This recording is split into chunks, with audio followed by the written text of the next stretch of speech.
يستعد المنتخب المغربي لكرة القدم لمواجهة منتخب جمهورية إفريقيا الوسطى ضمن إطار الجولتين الثالثة والرابعة من تصفيات كأس إفريقيا التي من المقرر أن تقام في المغرب في عام 2025.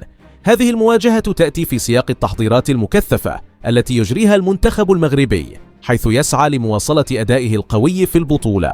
يشير التاريخ إلى تفوق واضح للمنتخب المغربي في المواجهات المباشرة بين الفريقين، فقد التقيا في 5 مناسبات سابقة بين مباريات ودية ورسمية، وخلال هذه المباريات تمكن أسود الأطلس من تحقيق الانتصار في 3 مناسبات، بينما انتهت مواجهتان بالتعادل.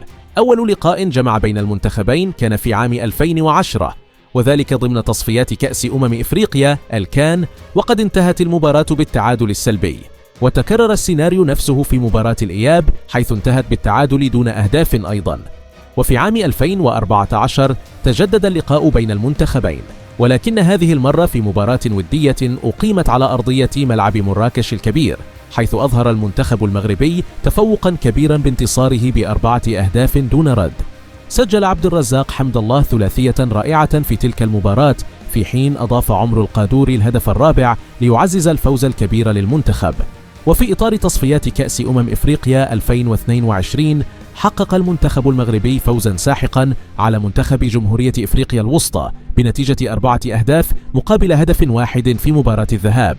سجل تلك الأهداف كل من أشرف حكيمي وحكيم زياش الذي أحرز هدفين، وزكريا أبو خلال.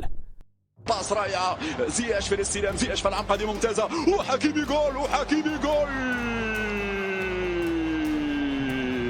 حكيمي جول، أول أهداف المنتخب المغربي. نعم، هذه خطيرة، هذه خطيرة، هذه خطيرة، ماذا تفعل ياسين؟ غلطة كبيرة، غلطة كبيرة تساوي هدف التعادل. مشاهدينا الكرام، في هذه اللحظات حتى الهدف في هذا التوقيت مهم جدا مشاهدينا الكرام، لنسيان ما حصل في الدقائق الماضية. زياش وزياش وزياش، والهدف الثاني. نعم، هدف ثاني عن طريق زياش. برقوق امامنا على الصورة، كان الاقرب وسانسيري لنقام الذي تلقى الانذار قبل حين، قبل تنفيذ ركلة الجزاء. زياش على الارجح يمشي لتنفيذ الركنية، وزياش وجول، جول جول جول. زياش فعل. نعم، زياش يسترجع مرة أخرى بعد أمر من أيمن برقوق، ينطلق أيمن برقوق مع زياش، برقوق يدخل، وبرقوق هذه فرصة، جول، كرة وجول. زكريا أبو خلال الوافد.